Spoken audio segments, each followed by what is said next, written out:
High Priestess of the Snake People. You've been very kind to show me your pipes, madam, but tobacco is all I'll be needing. Perhaps then I can do you a real service, something you will thank me for your dying day. The instant I entered the tiny Swiss tobacco shop, I was seized by a strange and unexplainable sense of danger. Was it because of the burning look in the old woman's eyes? Or was it choking smell of decay and age that brought fright to my heart?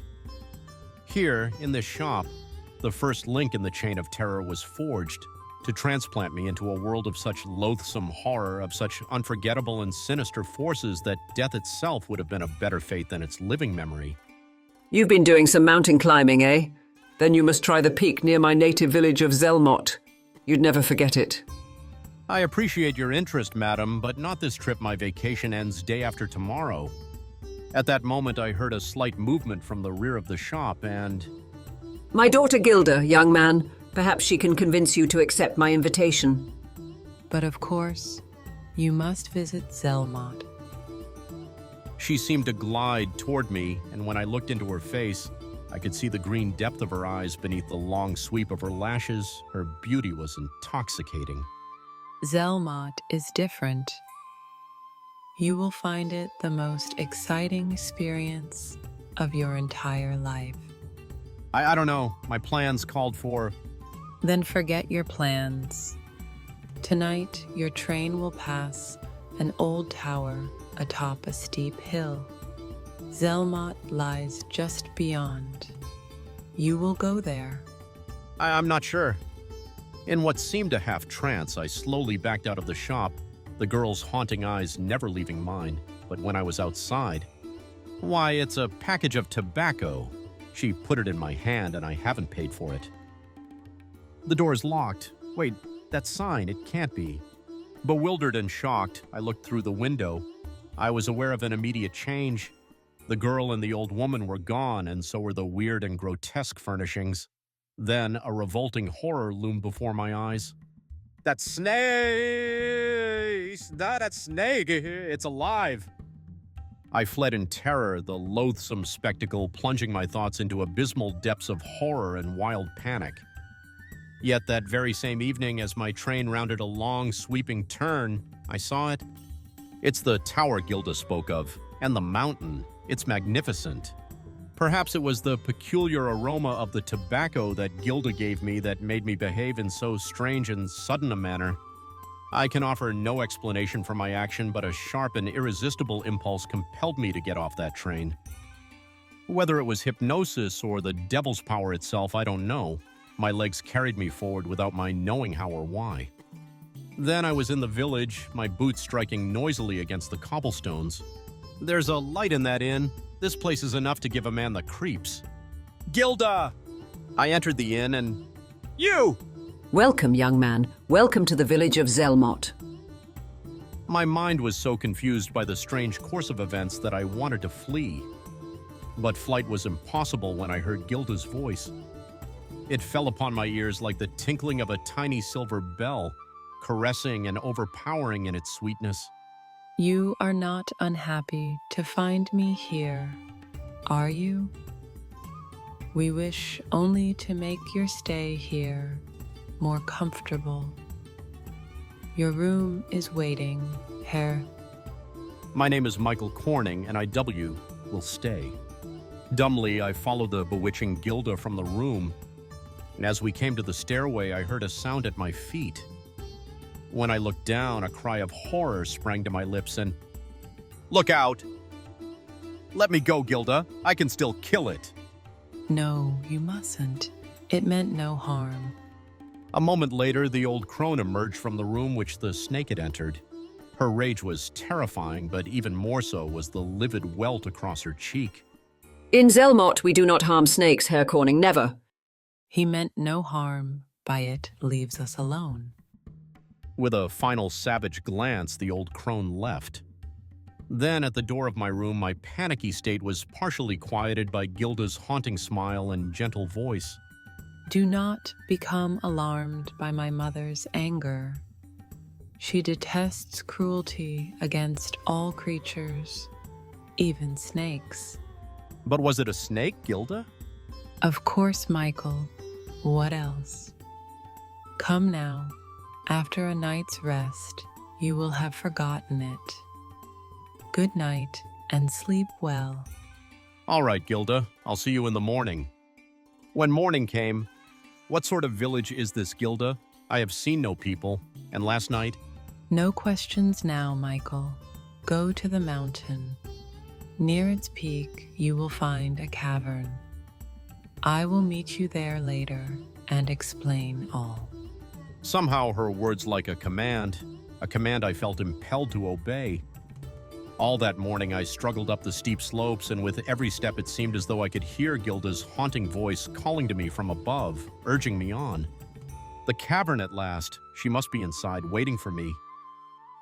The moment I entered, I was seized by the paralyzing fear. And then I saw the unspeakable horror which tore the single word from my lips. Gilda.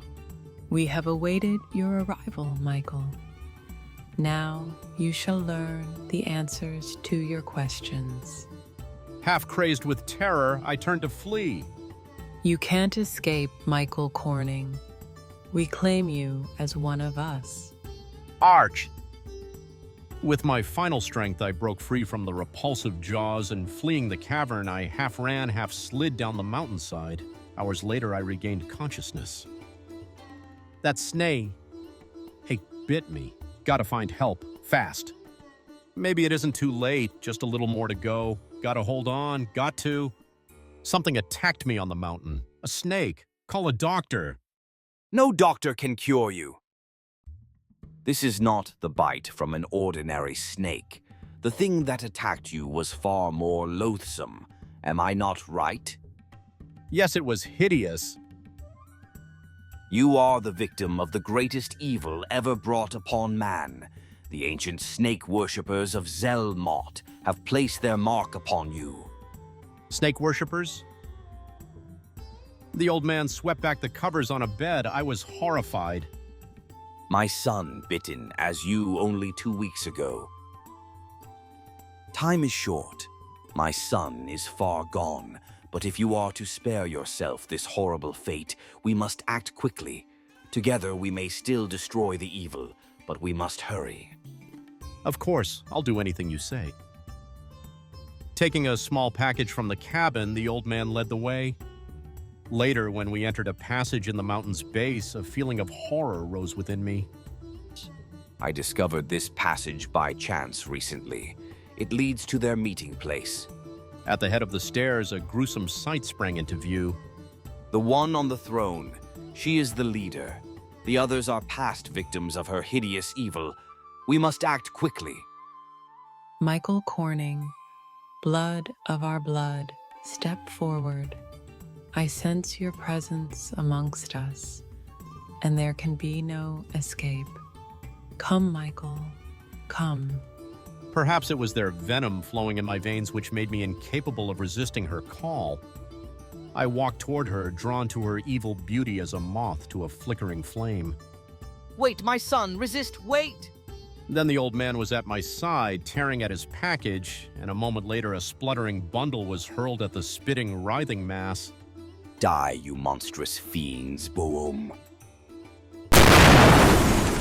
In one deafening blast, the cavern floor split open, and a moment later, piercing screams broke loose as the snake creatures tumbled forward into a boiling well of sulfurous liquid. I saw Gilda, her body a mass of snake-like scales, submerged into the bubbling sulfur pit. Tearing my eyes away from this last and final horror, I followed the old man down the passageway and out of the mountain. We must hurry. Every moment we lose their venom mixes further with your blood. But there may still be a way of saving you, as well as my son. Unknown to me, the old man had scooped up a flask of the bubbling liquid from the sulfurous well. Since this liquid was able to destroy their evil, it is quite possible that a small dosage will destroy their venom, which still flows in your veins. We should know in a few days. Drink it, my son. The experiment was successful, and as I prepared to leave a week later, both his son and I had fully recovered then. The old man spoke of the village. Actually, the village of Zelmot has been deserted for 200 years, ever since some of its inhabitants had been burned at the stake for witchcraft and snake worship. Let us hope their evil has been destroyed for always. Before returning to the States, I was determined to go back to the tobacco shop for a last look.